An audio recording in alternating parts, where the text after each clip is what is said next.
नमस्कार, आप सभी का स्वागत है मेरे इस यूट्यूब चैनल पे। आज हम पढ़ रहे हैं केदारनाथ अग्रवाल रचित चंद्रगहना से लौटती बेर।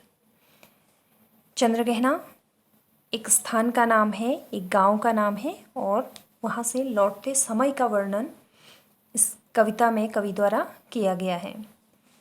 कविता को पढ़ने से पहले हम कवि के जीवन पर प्रकाश डाल लेते हैं। केदारनाथ अग्रवाल का जन्म उत्तर प्रदेश के बांदा जिले के कमाशिन गांव में सन 1911 में हुआ। उनकी शिक्षा इलाहाबाद और आगरा विश्वविद्यालय से हुई थी। केदारनाथ अग्रवाल पेशे से वकील रहे हैं। उनका तात्कालीन साहित्यिक आंदोलनों से गहरा जुड़ाव रहा। सन 2000 में उनका देहांत हो गया। नींद के बादल, युग की गंगा, फूल नहीं रंग बोलते हैं, आग का आईना, पंख और पतवार, हे मेरी तुम, मार प्यार के थापे और कहे केदार खरी खरी उनकी प्रमुख काव्य कृतियाँ हैं। उन्हें सोवियत लैंड नेहरू पुरस्कार और साहित्य अकादमी पुरस्कार से सम्मानित किया गया। केदारनाथ अग्रवाल प्रगतिवादी धारा के प्रमुख कवि माने जाते हैं। जन सामान्य का संघर्ष और प्रकृति सौंदर्य उनकी कविताओं का मुख्य प्रतिपाद्य है। यानी कि उनकी कविताओं में जन सामान्य का जो संघर्ष था या जो प्राकृतिक सौंदर्य है वह बहुलता से मिल जाता है। उनके यहाँ प्रकृति का यथार्थवादी रूप व्यक्त हुआ है, जिसमें शब्दों का सौंदर्य है, ध्वनियों की धारा है और है स्थापत्य की कला। संगीतात्मकता उनके काव्य की एक अन्यतम विशेषता है। बुंदेलखंडी समाज का दैनंदिन जीवन अपने खुलेपन और उमंग के साथ उनके काव्य में अभिव्यक्त हुआ है। केदार कविता की भाषा को लोक भाषा के निकट लाते हैं और ग्रामीण जीवन से जुड़े बिंबों को आत्मीयता के साथ प्रस्तुत करते हैं। कविता के बारे में प्रस्तुत कविता में कवि का प्रकृति के प्रति गहन अनुराग व्यक्त हुआ है। वह चंद्रगहना नामक स्थान से लौट रहा है। लौटते हुए उसके किसान मन को खेत खलिहान और उनका प्राकृतिक परिवेश सहज आकर्षित कर लेता है। इस कविता में कवि की उस सृजनात्मक कल्पना की अभिव्यक्ति है जो साधारण चीज़ों में भी असाधारण सौंदर्य देखती है और उस सौंदर्य को शहरी विकास की तीव्र गति के बीच भी अपनी संवेदना में सुरक्षित रहना चाहती है। यहाँ प्रकृति और संस्कृति की एकता व्यक्त हुई है। चलिए पढ़ लेते हैं चंद्रगहना से लौटती बेर। देख आया चंद्रगहना, देखता हूँ दृश्य अब मैं, मेड़ पर इस खेत की बैठा अकेला। कवि कह रहे हैं कि मैं चंद्रगहना देखकर आया हूँ, अर्थात चंद्रगहना नामक स्थान को अभी अभी मैं देखकर आया हूँ। देखता हूँ दृश्य अब मैं, मेड़ पर इस खेत की बैठा अकेला। उस चंद्रगहना गांव को जिसे वो अभी अभी देखकर आए हैं, वो कह रहे हैं कि वहाँ के दृश्यों को मैं अभी भी देख रहा हूँ जब मैं खेत की इस मेड़ पर अकेला बैठा हुआ हूँ। मेड़ क्या होती है?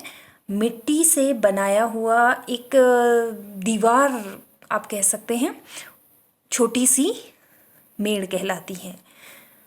तो वह कह रहे हैं कि मैं इस खेत की मेड़ पर अकेला बैठकर उस गांव का दृश्य अपनी आंखों के सामने प्रत्यक्ष देख रहा हूँ। एक बीते के बराबर यह हरा ठिगना चना। वो कह रहे हैं कि हरे रंग का ठिगना अर्थात छोटे कद वाला चना जो एक बीते के बराबर है।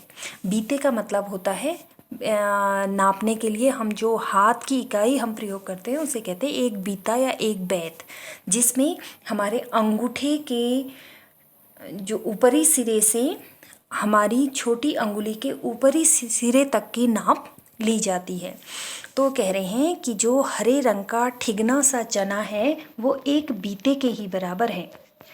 बांधे मुरेठा शीस पर छोटे गुलाबी फूल का सजकर खड़ा है। वह अपने शीस पर, अपने सिर पर मुरेठा बांधे हुए हैं। मुरेठा का अर्थ होता है पगड़ी। छोटे गुलाबी फूल का, जो छोटे गुलाबी फूल की है, यानी कि उस चने के सिर पर गुलाबी रंग का फूल सुशोभित हो रहा है, जो ऐसा लग रहा है जैसे चने ने अपने सिर पर गुलाबी रंग की पगड़ी बांध रखी है और वह सज कर खड़ा हो गया है। पास ही मिलकर उगी है बीच में अलसी हटेली, और उस चने के पास में उसी से लगकर, मिलकर अर्थात उसी से लगकर हटीली अलसी उगी हुई है। अलसी को हटीली यहाँ पर कहने का तात्पर्य यह है कि वह जबरदस्ती चने के पेड़ों के बीच में उगी हुई है। अलसी जो होती है उसको प्रायः बोया नहीं जाता है, वह खेत में स्वतः ही उग जाती है। इसीलिए यहाँ पर कहा गया है कि वह बीच में हटीली अलसी उगी हुई है। देह की पतली कमर की है लचीली। वह देह मतलब शरीर की पतली है, यानी कि उसके जो तने हैं वह बहुत पतले हैं। कमर की है लचीली, और उसकी जो कमर है वो भी लचीली है। तना पतला होने के कारण उसकी जो कमर है वह भी लचीली यानी कि लचकने वाली है। नीले फूले फूल को सिर पर चढ़ाकर कह रही है, जो छुए यह दूं हृदय का दान उसको।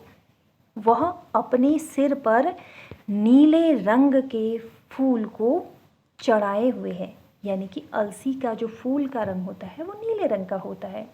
तो इस कविता में आपको मानवीकरण के बहुत सारे उदाहरण मिल जाएंगे। जैसे यहाँ पे इससे पूर्व में भी चने के पेड़ का मानवीकरण कर दिया गया है। उसके फूल को पगड़ी बताकर यह कहा जा रहा है कि जो चने का पेड़ है वह पगड़ी बांधकर सजकर खड़ा है, यानी कि चने के पेड़ का मानवीकरण हुआ है। उसके बाद अलसी का मानवीकरण हुआ है। यहाँ पर कहा जा रहा है कि अलसी जो है हटीली है और वो चने के पास में खड़ी हो गई है, उग रही है। उसकी कमर पतली है और लचीली है, मानवीकरण है। और वह अपने सर पर नीले रंग के फूल को चढ़ाई हुई है और यह कह रही है कि जो मुझे छुएगा उसे मैं अपना हृदय दान में दे दूंगी। और सरसों की न पूछो हो गई सबसे सयानी। उसके बाद सरसों का मानवीकरण करके कवि कहते हैं कि सरसों की तो तुम बात ही मत पूछो, वह तो सबसे सयानी हो गई है। हाथ पीले कर लिए हैं, इसीलिए उसने अपने हाथ पीले कर लिए। हाथ पीले करने का तात्पर्य क्या होता है? हाथ पीला करना मुहावरा प्रयोग किया जाता है विवाह के लिए। तो वो कह रहे हैं जो सरसों है वो सबसे सयानी हो गई है, इसीलिए उसने अपने हाथ पीले कर लिए हैं। अब सरसों के जो फूल होते हैं वो पीले रंग के होते हैं, लेकिन कवि ने प्रकृति का इतना अच्छा मानवीकरण किया है। वह कह रहे हैं कि ये सरसों के जो फूल हैं वह सरसों के पीले हो चुके हाथ हैं और ब्याह मंडप में पधारी। और वह सरसों का जो पेड़ है वो अपने हाथों को पीला करके ब्याह के मंडप में पधार गई है। फाग गाता फाग मास फागुन। फाग क्या होता है? फागुन माह में गाया जाने वाला एक तरह का लोकगीत होता है। तो जो फागुन का महीना है वह फाग गा रहा है। फागुन के महीने में प्रकृति में जगह जगह नए नए फूल उगाते हैं और फाग एक लोकगीत गाया जाता है। तो यहाँ पर कहा जा रहा है कि जो फागुन का महीना है वह फाग गाता हुआ आ गया है। देखता हूँ मैं स्वयंवर हो रहा है। और कवि कह रहे हैं कि मैं देख रहा हूँ कि यहाँ पर स्वयंवर हो रहा है, अर्थात सरसों का स्वयंवर हो रहा है। प्रकृति का अनुराग अंचल हिल रहा है। इस विजन में दूर व्यापारिक नगर से प्रेम की प्रिय भूमि उपजाऊ अधिक है। अब कवि कह रहे हैं कि जिस समय पे सरसों का विवाह हो रहा है, स्वयंवर हो रहा है, उस समय पे जो प्रकृति है उसका अनुराग अर्थात प्रेम रूपी आंचल हिल रहा है। और इस विजन में, विजन अर्थात इस एकांत जगह में, जो उस व्यापारिक नगर, उस चहल पहल वाले शहरों से बहुत दूर है, लेकिन यहाँ जो भूमि है यह प्रेम के लिए जानी जाती है और प्रेम के लिए यह भूमि सबसे अधिक उपजाऊ है। अर्थात उस व्यापारिक नगर में प्रेम नहीं उपजता है लोगों के दिलों में, लेकिन इस विजन में यानी कि इस एकांत जगह में जो प्रेम है वो इस भूमि में बहुत ज़्यादा, यह भूमि उपजाऊ होने के कारण यहाँ पर प्रेम बहुत अधिक मात्रा में उपजता है। और पैरों के तले है एक पोखर, उठ रही इसमें लहरियाँ। कवि कह रहे हैं कि उनके पैरों के तले एक पोखर है, पोखर मतलब एक तालाब है, उठ रही इसमें लहरियाँ, जिसमें पानी की जो लहरें हैं वह उठ रही हैं। नील तल में जो उगी है घास भूरी, ले रही वह भी लहरियाँ। नील तल में यानी कि नीले तले में, समुद्र के जो तला है वो नीला दिखाई दे रहा है और उसमें जो भूरे रंग की घास है वह उग रही है। ले रही वह भी लहरियाँ, वह भी लहरें ले रही है, यानी कि जो लहरें हैं वो ऊपर नीचे उठ रही हैं। उन लहरों के कारण जो नीचे तले में जो घास है वह भी हिलती हुई सी प्रतीत हो रही है। एक चांदी का बड़ा सा गोल खंबा आँख को है चमकाता। उसी तालाब में, उसी पोखर में चांदी का एक बड़ा सा और गोल खंबा दिखाई दे रहा है। अब वो खंबा कैसे दिखाई दे रहा है? क्योंकि जो सूर्य है उसका प्रतिबिंब पोखर के जल में पड़ रहा है। पोखर के जल में उसका प्रतिबिंब पड़ रहा है, लेकिन जो जल है वो लहरें उठने के कारण और बैठने के कारण चंचल है, अर्थात ऊपर नीचे हो रहा है, जिसके कारण वह मात्र सूर्य नहीं दिखाई दे रहा है बल्कि हिलता हुआ एक लंबे से खंबे के समान दिखाई दे रहा है और वह आँखों को चमका रहा है। कई पत्थर किनारे पी रहे चुपचाप पानी, प्यास जाने कब बुझेगी। उस पोखर के किनारे कई सारे पत्थर हैं जो चुपचाप पानी पी रहे हैं, यानी कि ऐसा लग रहा है कि वो चुपचाप पानी पी रहे हैं। प्यास जाने कब बुझेगी, न जाने इन पत्थरों की प्यास कब बुझेगी, क्योंकि ये तालाब के पोखर के पास में है और ऐसा लग रहा है कि ये निरंतर पानी पिए जा रहे हैं। चुप खड़ा बगुला डुबाए टांग जल में, देखते ही मीन चंचल ध्यान निगरा त्यागता है। चुप खड़ा यानी कि चुपचाप खड़ा बगुला अपनी टांगों को जल में डुबाए हुए है, अपनी टांगों को पानी में डुबाए हुए हैं। देखते ही मीन चंचल ध्यान निद्रा त्यागता है, लेकिन जैसे ही वह, पहले वो चुपचाप खड़ा रहता है अपनी टांगों को पानी में डुबाकर, लेकिन जैसे ही वह चंचल मछली को, मीन अर्थात मछली को देखता है तो अपनी ध्यान निद्रा को त्याग देता है। यानी कि वह इस ताक में बैठा हुआ है कि कोई चंचल मछली उसके पास में आए और वह उसे पकड़ ले। चट दबाकर चोंच में नीचे गले के डालता है, और जैसे ही वह मछली उसके पास में आती है वह उसको चट मतलब जल्दी से दबाता है अपनी चोंच में और गले से नीचे डाल देता है, अर्थात उसे निगल लेता है। एक काले माथ वाली चतुर चिड़िया श्वेत पंखों के झपाटे मार फौरन टूट पड़ती है भरे जल के हृदय पर। एक काले माथे वाली चतुर चिड़िया है। अब एक अन्य पक्षी का वर्णन यहाँ पर किया जा रहा है जो काले माथे वाली है और चतुर है। श्वेत पंखों के झपाटे मार फौरन, उसके जो पंख हैं वो सफ़ेद रंग के हैं और उनको फड़फड़ाते हुए वो तेजी से जल के हृदय में टूट पड़ती है, अर्थात पानी के बीच में झपाट मारती है। एक उजली चटुल मछली चोंच पीली में दबाकर दूर उड़ती है गगन में। और एक उजली सी और चटुल मतलब चंचल मछली को अपनी पीली चोंच में दबाकर दूर आसमान में उड़ जाती है। और यहीं से भूमि ऊंची है जहाँ से रेल की पटरी गई है, ट्रेन का टाइम नहीं है, मैं यहाँ स्वच्छंद हूँ, जाना नहीं है। अब उस तालाब से ऊंचाई पर एक भूमि है जिसका वर्णन इन पंक्तियों में कवि कर रहे हैं और वे कहते हैं कि यहाँ से एक ऊंची सी भूमि है जिस पर से रेल की पटरी गई हुई है, ट्रेन का टाइम नहीं है।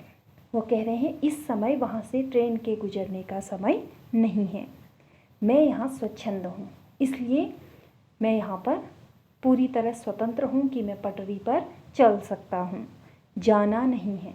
वो कह रहे हैं मुझे घर जाने या अन्यत्र कहीं जाने की जल्दी भी नहीं है। चित्रकूट की अनगढ़ चौड़ी कम ऊंची ऊंची पहाड़ियाँ दूर दिशाओं तक फैली है। बांझ भूमि पर इधर उधर रीवा के पेड़ कांटेदार कुरूप खड़े हैं। अब वो कह रहे हैं कि चित्रकूट की, उस स्थान का नाम है चित्रकूट की जो अनगढ़ यानी कि जो गड़ी हुई नहीं है, अर्थात जो असमतल चौड़ी और कम ऊंची ऊंची पहाड़ियाँ हैं, वह दूर दूर तक फैली हुई हैं। बांझ भूमि पर यानी कि बंजर भूमि पर इधर उधर रीवा के पेड़ जो कांटेदार हैं और कुरूप हैं यानी कि दिखने में अच्छे नहीं हैं, वो फैले हुए हैं।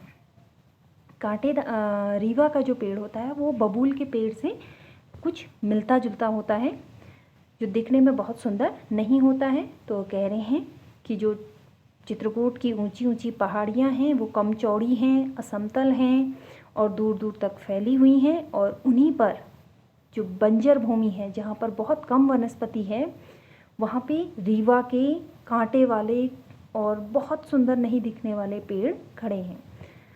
सुन पड़ता है मीठा मीठा रस टपकाता सुग्गे का स्वर। और वो कह रहे हैं कि वहाँ पर उनको मीठा मीठा रस टपकाता हुआ सुग्गा अर्थात तोते का स्वर सुनाई दे रहा है। टें टें टें, ये तोते की आवाज़ है। सुन पड़ता है वन स्थली का हृदय चीरता, उठता गिरता सारस का स्वर टिरटों टिरटों। और तोते के स्वर के साथ साथ वन स्थली यानी कि जंगल का हृदय चीरता हुआ उठता गिरता यानी कि कभी ऊंची आवाज़ में और कभी नीची आवाज़ में सारस का स्वर टिरटों टिरटों करके उनको सुन पड़ता अर्थात सुनाई दे रहा है। मन होता है उड़ जाऊं मैं पर फैलाए सारस के संग। कवि कह रहे हैं कि इस प्राकृतिक वातावरण में मेरा मन कर रहा है कि मैं अपने पंखों को फैलाकर सारस के साथ में, सारस पक्षी के साथ में उड़ जाऊं। और उड़कर कहाँ जाऊं? जहाँ जुगुल जोड़ी रहती है हरे खेत में, उस जगह जाऊं जहाँ हरे हरे खेतों में उनकी जो जुगुल अर्थात उनकी जो युगल जोड़ी रहती है। सच्ची प्रेम कहानी सुन लो चुप्पे चुप्पे। और उनकी जो सच्ची प्रेम कहानियाँ हैं उसको मैं चुपचाप से सुन लूँ। इस प्रकार कवि ने चंद्र गहना से लौटते समय उस गांव के प्राकृतिक सौंदर्य का बहुत सुंदर वर्णन किया है। आशा है आप सभी को भाव समझ में आया होगा। मेरे साथ जुड़े रहने के लिए धन्यवाद।